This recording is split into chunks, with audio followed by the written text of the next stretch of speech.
So welcome back to On the Couch with Tony and Nicki, where we have a new 4-part series for you this week, which we're calling Sex Chat. And Sex Chat number 1 is all about men and how you spot a plonker. Because girls, you don't want to be having sex with a complete plonker, do you? Now, the word plonker is an interesting word. We weren't sure, we didn't look up its definition or where has it come from. It comes from that TV program. I don't think it's anything to do with Greek or any of those. Yeah, okay. So, so what is a plonker if you're an American or whatever? Well, basically, I think in America they call them wimps. Wussies, could be a complete wally. It's the 3 W's. How about that? The 3 W's. And of course, you know, if you want to go a bit deeper, then tosser or complete wanker would be another one that would be getting a bit deeper in there. Yes. Yeah, and we absolutely think that this whole series is for men and women, because obviously you might be sitting there thinking, well, am I one? You know, if you're a man, am I a plonker? Or you might be thinking, if you're a woman, am I with one? So never fear, don't worry, because what we know is that any behaviour that we might call being a plonker is just learnt behaviour. It's just something programmed. It's just some habit that you've and pattern that you've started doing that can be easily changed and stopped, and you can get completely different results. So don't panic. Yeah. So the key thing is to look at your behaviour as always. Well, look at your own behaviour is always the key, but also to look at the results you're getting. Because if you're getting crap results, then it's possible that you're doing plonker stuff. Now, certainly in my past life, I'd put my hands up and say, "Yeah, look, I did that." And I got crap results. So when I learnt how to not be a plonker, oh my gosh, got completely different results. So listen up. It's a 5-step thing, and we're going to go through those 5 things to see if you can help identify whether you are being plonkerish or whether you are in fact with a plonker and what you need to do about it. We're also covering this in our blog each weweek, so there's a little bit more detail, in-depth stuff, so get on the old blog if you want more info afterwards. Yes. So, point number 1. A plonker is a man who does not have his life together.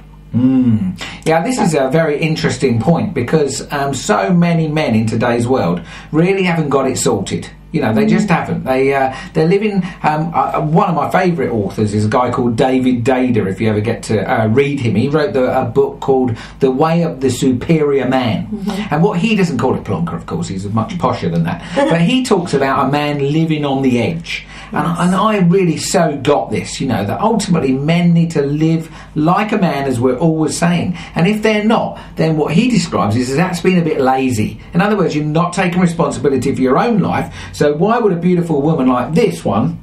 Yes. Doesn't she look great today? Why wouldn't a beautiful woman like this want to be involved with someone who can't even take responsibility for his own life and get his own act in order? That's the way we see it if you're That's right. So the girls, what we all say here is, like, if you're single, you know, and you're looking around for the kind of guy, if you see behaviour like this, so what this looks like is the guy's not really got his home together, he hasn't got his job or his business, he's just not got his act together, right? He's not at the top of his game. So that would be, for a single woman, we'd be going, that's a no-no, that would not be a man you'd want to go into a relationship with. Because the problem is, and this is interesting for the guys as well, is the trouble is our habit as women is to try and fix it, to try and help him, to try and, you know, make his life better by introducing him into our life. And this is a big no-no. Yeah, if you're in a relationship as a woman with a man who's not got his life together, leave him alone to get his act sorted. Because actually he's much more likely to do that, isn't he? Because if you start interfering, trying to make helpful suggestions, doing all the stuff that we've always talked about,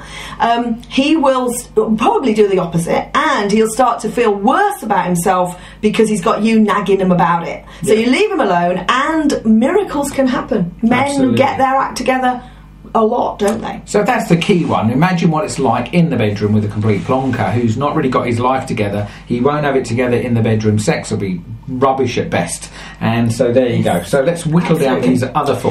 A plonker asks women for help. Oh gosh, yes. Because basically, again, because he doesn't feel good about himself, he turns to his woman and asks her to fix things. Well, look, men were put on the planet to fix things, not women. They're here to look beautiful and be loved.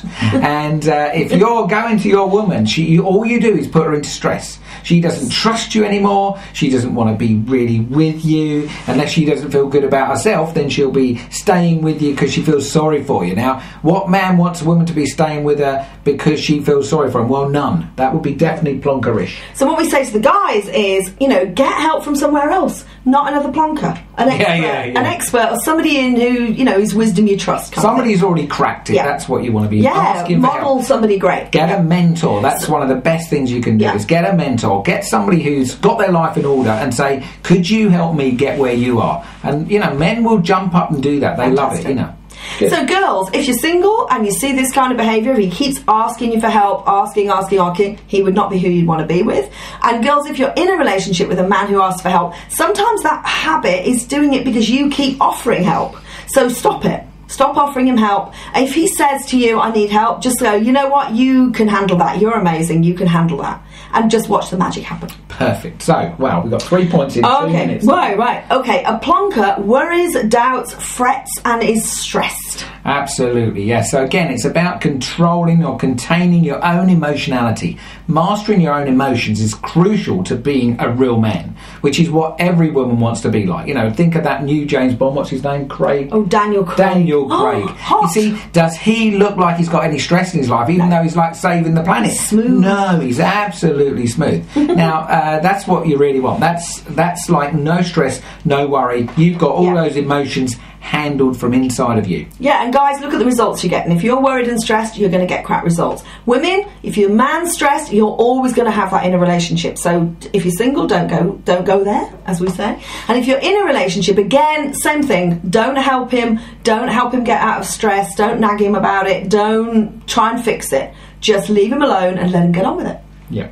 Good. So, a plonker acts macho or feminine? Yes, always men, when they're stressed, they'll go normally one of two ways. Instead of being a solid guy, which is what's really required, he tends to go to his kill power, his macho power, when he starts to be either verbally or physically abusive to, members of the human race, often particularly his own woman. So this will be definitely something to be missing out. But it's an absolute plonker-ish attitude to life, is to use your physical strength to get your own way. Doesn't work. Or the other way they go is go all weak and woolly, feminine, and pleasing, allowing all this crap to happen to their life, rather than, as we said as point 1, taking responsibility. So. Yeah, and what I've said on the blog is, there's much more detail on that blog, so please read it. Is that we said to the guys, like, get help. If you see a man, if you're dating a guy and he starts like going ballistic at a traffic warden or whatever, he's just an angry man who's actually full of fear. And again, I'd steer clear. This is a big no-no. It's a very bad sign. If you're in a relationship with a man who does that, the worst thing you can do is act passive and act the victim and start going, well, you keep frightening me and all that kind of thing.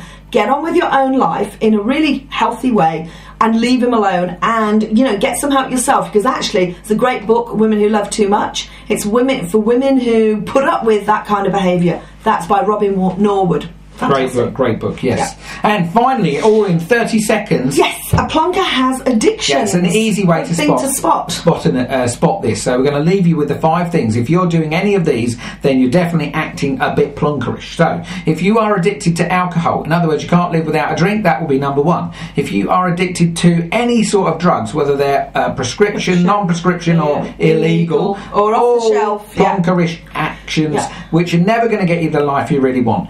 Gambling, the big one out there at the moment. Gambling, it just shows that what you're trying to do is trying to get in the fast track. You're trying to win. You're not really being centered yourself. You're not really dealing with life, yeah?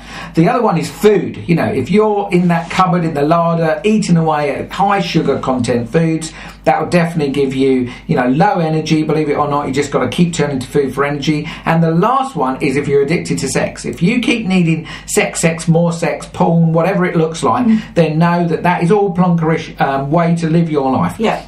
So that girls, that's how you spot it. So again, if you're single, this is a no-no. Know that that's always going to be the case. He's always going to be looking outside of the relationship or outside of his job or business for some kind of fix, right? And if you're in a relationship, again, not to tell him not to do it, because that was more likely to make him keep doing it. Just to leave him alone and let him. And if you get a chance, tell him all the things you love about him that he does do.